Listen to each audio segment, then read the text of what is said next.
Namo Buddhaya. Welcome to another video. In today's video, let's talk about how to control our negative emotions and how to control our mind. Well, the nature of our mind is it always likes to wander in negative emotions and negative thoughts. Negative thoughts like anger, desire or lust, or then jealousy, maybe resentment. These are the negative thoughts that our mind likes to wander in. So how can we control it? Well, our great teacher Supreme Buddha introduced us a gradual training where you can practice this controlling of negative emotions or negative thoughts in your mind. So without any further ado, I'm going to introduce them to you. So first and foremost, before getting into these steps, there is one thing that you have to practice, and there is one thing that you have to master, and that is awareness. If you are not aware of what you're thinking, if you are not mindful about what you're thinking, then you cannot control it. So you have to totally understand and you have to totally be aware of what you're thinking. Okay, so whenever you become aware of what you're thinking, then you will have that power to control it. So here comes the first step. Buddha says, whenever you become aware of your mind is wandering in negative thoughts like anger or lustful thoughts or resentment or jealousy, the first thing is to shift your thought pattern to something wholesome. There are some wholesome thoughts in your mind which makes you peaceful. Maybe like thinking of something that you have done in the past, like maybe you helped someone. Whenever you think that thought, your mind becomes happy and peaceful. So what you're going to do is, whenever you become aware of your negative thoughts, we're going to shift our thought pattern to something that is wholesome, something that makes us peaceful. So that is the first thing that Buddha says. Shift your thoughts to wholesome thoughts. If that first step did not work out, then what you have to do, go for the next step.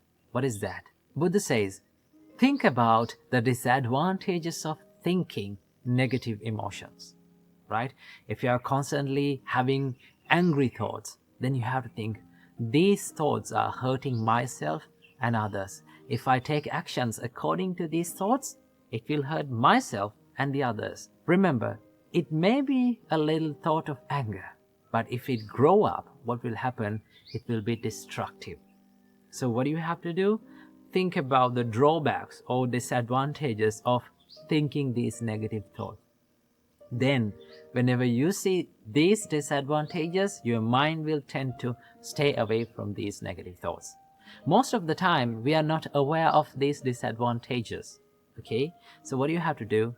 Think, if I keep on thinking these negative thoughts, it is not going to help me. It will disrupt my peacefulness, right?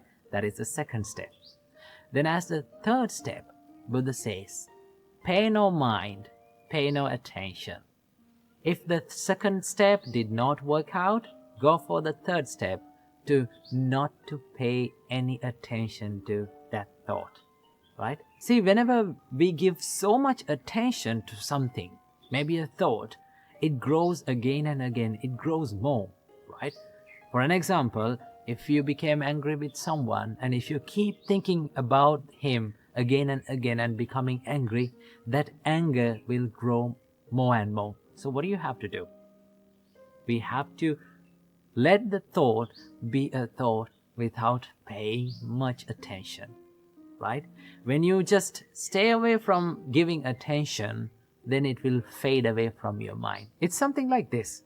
Have you seen little babies, when they fall down, they start to cry, right? If the parent or the mother or father see that it is not a big deal of falling, if mother or father did not give any attention to that baby, what does he do? He just don't care about that. He will stop crying. Same thing goes with our mind. If we did not pay any attention to that thought, right? If we did not care about that thought and just let it go and let it pass away from our mind, then it will fade away. That is one way of doing that. If the third step did not work for you, then the Buddha says, go for the fourth step to relax your thought process, right? Now remember, when you think negative thoughts, your mind becomes so much busy, so much rough and distracted. So, what you're going to do is, you're thinking, why am I thinking these distractive thoughts? These negative thoughts that are making me so much busy and making me distracted, right? So what you're going to do is, you're relaxing your thought process to something very soft and subtle. Maybe like loving kindness, maybe like compassion, right? Maybe like gratefulness. When you think those thoughts, when you think more positive thoughts, your mind or your thought process becomes so much relaxed. And then if the fourth step did not work for you, then it comes the final step. This is something that we have to do with a great care. I do not recommend for everyone to do this. This should be done with a great experience and a good practice, right? And that is to crush your thought with awareness, right?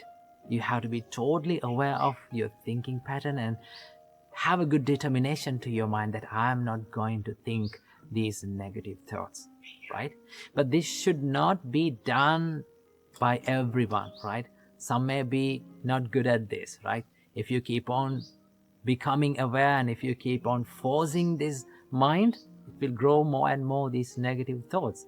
So if all those 4 steps did not work for you, then you have to go for the final step, right? So it is much better to practice these 4 thoughts before doing the final one, okay? So practice these things. When you practice, you will feel and you will understand that your negative emotions are fading away little by little. Remember, this is not going to happen overnight. It will take a long time to do this, but you have to keep on practicing. Keep on doing it. Make it a habit, and then you will become a master of it.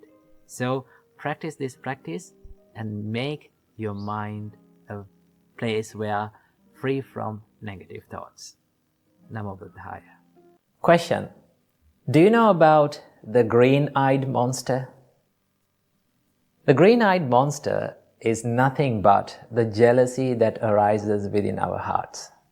So today, we're going to talk about how to deal with jealousy that arises within our minds. Jealousy is one of the most hardest experiences and emotions that we have to go through in our life.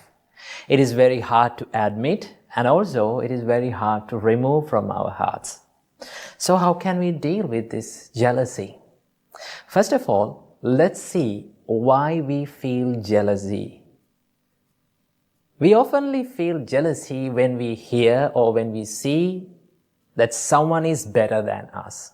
Someone is more capable than us. Someone is more smarter and genuine than us. Then we start to compare ourselves with that person, and we start to feel jealousy. So, what is the reason for this jealousness? When we explore the emotion of jealousy, we can find the selfishness or the self-centeredness is deeply rooted within this jealousness. That is why we feel jealousy all the time. So selfishness means that if someone is thinking only about that person, and if he is thinking that he is the greatest person of all, so chances are very high for that person to feel jealousy on people who are better than that person. So how can we deal with this? And how can we stop this jealousness? There are a few things that you can do, right? The first thing that you should do is to admit that you are jealous of that person. In most of the time, when we feel jealous, we refuse to admit that we are jealous of that person. We hide our emotions and we make excuses for our own evil emotions. So what you have to do is be humble and admit that I am jealous of that person. Okay? Then only you can identify the real emotion and real state of your mind. So first thing that you have to do is to admit that you are jealousy of that person. Second thing that you have to do is to realize that we all are different from one to another. For an example, there are 4 elements in this world. The water element, the earth element, air element, and the fire element. These are the 4 elements that prevails in this world. So if I ask from you, which one is the best element out of these 4? What is the answer of yours? You may say that we cannot compare these 4 elements because these elements are unique from one to another. They serve differently to this world, so we cannot compare. We cannot say which one is the better one. Same goes with our human lives. We are different from one to another. There are no same and identical people in this world. Even the identical twins are different from emotions and feelings. So that is why we should not compare ourselves with others, right? We all are different. And also you have to realize there is a person always in this world who is better than you, right? You can be the best in the world sometimes, but remember, there will be always a person who has the potential to beat you. Instead of competing with others in the society, let's try to compete with ourselves, right? Let's try to battle with ourselves and let's try to improve ourselves and bring the better version of ourselves daily, right? So that is what we have to do. Your competition should not be with the people who are around you, but your competition should be with the person who is inside yourself, right? Try to bring the better version of yourself every single day. When you're competing with yourself, there's no competition with others in the society, and you will never feel jealous on them, right? And also there's a special practice that our great teacher, Supreme Buddha, taught us to do whenever you feel jealousy. What is that? It is one of the most coolest practices in Buddhism. It is called mudita. The Pali word is called mudita. Mudita means the appreciative joyfulness, or in another word, the sympathetic joyfulness. When you practice mudita, you will have the ability to wish the well-being of the people around you. Whether he or she is better than you or lower than you, you can have the ability to wish the well-being and the development and the success of the people, right? These are the thoughts of mudita. So how can we practice these thoughts of mudita? There are a few simple things that you can do, right? Try this out every single day. Whenever you get up from the bed in the morning, right? Just don't rush into distractions quickly. Just sit on the bed, close your eyes, and wish the well-being and the development and the success of all the beings in this world equally, right? You can close your eyes and think, may all beings in this world be well and happy. May they be successful in their life. May they be developed with the successness. When you think and when you mean these emotions from your heart, you can develop the mudita within you. And when you're going to the society and when you see the people who are better than you, who are more capable than you, then automatically the thoughts of mudita will come to you and it will take control of your emotions, right? So never let that green-eyed monster or the jealousy to take control over your mind. Instead of that, let's practice the mudita and let's wish the well-being of the people, right? So be a big fan of watching people and being happy by seeing they are growing up in their life and by seeing they are becoming successful in their life. Because at the end of our life, we all have to leave this world and we take nothing from this world, right? So that is why we need to collect more good deeds and we need to practice more good emotions within our hearts, Okay? So never be jealous at people, because there's nothing good that we can gain from by mere being jealous on other people, right? So practice mudita, appreciate and be happy by seeing the people growing up in their life. When you become happy by seeing the success of others, you can be happy about yourself also. Namo Buddhaya. Welcome to another video. In today's video, let's talk about relationships. And I'm going to be sharing with you 6 principles taught by the Buddha on having a healthy and happy relationship. Well, maintaining a healthy relationship, maintaining a happy relationship or long-lasting relationship is a bit challenging. Why? Because we have different personalities.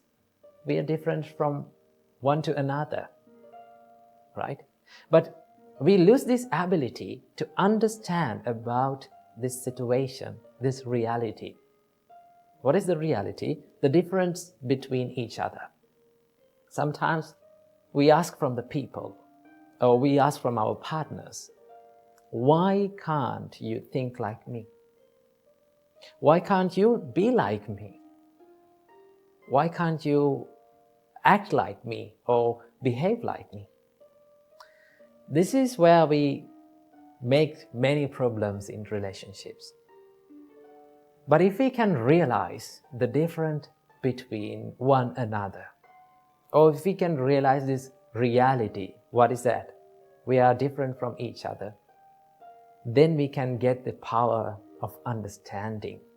There's one important quality that we must practice in any kind of relationship, and that is the understanding, right? Understand others' situations, understand why they are acting like that, why they are behaving like that.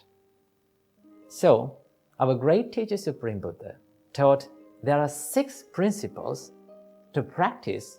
These are the practices, actually. If you practice these 6 principles in any kind of relationship, your relationship will be much more happy and healthy. Okay, so without any further ado, let's get into these principles, and I'm going to explain one by one in turn. First of all, the Buddha said you need to practice these principles when that person, the person or our partner or our companion or the people who we are relating to, when that person with us or in front of us, and also in the times where that person is not with us. That means both privately and publicly we have to practice and maintain these principles in our life. And also, these principles was taught by the Buddha to monks actually, because as monks, we live as a community. Now in our monastery, we have more than 25 monks. So when you analyze their personalities, they all are different. They all have different ways of lifestyles. So when we are interacting, there may be some problems. There may be some crashes. But if you practice these qualities, if we practice these qualities, there will be less problems. There will be less disagreements. So that is why Buddha taught us these principles. So this was originally preached by the Buddha to the monks actually. And also, you can apply these principles to your life also. So let's get into the first principle. Buddha said, you need to treat your spiritual companions, regarding to monks actually. Buddha said, you need to treat your companions with physical kindness, bodily kindness. What do you mean by bodily kindness? There are certain things that we can do from our body in order to show our kindness or show our compassion towards that person. It may not be big things like spending money on big things and buying big things to the person, but also there are many things that we can do. There are little things that we can do for that person, to create happiness on that person's mind. And also we can give that, by doing these things, we can give that idea that we value your life, that I value your being with me. So Buddha said, do the acts of loving kindness from your body. Maybe like helping in his career, maybe like helping in his household activities. If you take an example, like in a husband and wife relationship, you can share the things that you are doing in the life. We can help each other. That is one way of showing love and kindness to that person. And also we can show in many ways our love and kindness to these people. When you act from your body with love and kindness, that creates the mutuality between people. So the first principle is to treat people with physical kindness. Then Buddha said, as the second principle, treat the companions with verbal kindness. You can speak nice and kind and heartwarming words to them to create the happiness and create the pleasure in their mind. Each and every one of us likes to listen to pleasant words, right? We all surrender in front of the kindness, kind words, kind actions. So the first and second thing is to treat them with physical kindness and also with verbal kindness. And as the third principle, Buddha said, this is the most important principle, and that is, treat your companions with mental kindness. This is the important one. Why is that? Because if you generate these kind thoughts towards the people around you, in your mind, your thoughts become your actions. Then your actions will be more kind. Your thoughts become your words, then your words will become more kind. So as the third principle, Buddha taught us, treat your companion with mental kindness. Okay? So when you treat your companion with mental kindness, that means you are spreading this rays and this power of kindness towards them when that person is in front of us, and also in the times where he or she is not with us. We have to do it in the same way. That is the third one. And also as the fourth principle, Buddha said, you have to share without reservation. For the monks, Buddha said, if you get any kind of food or any something good to your life, you have to share that thing with your spiritual companions. Now we monks, when we get some food, we always try to share with our monks. So you can adopt that to your life.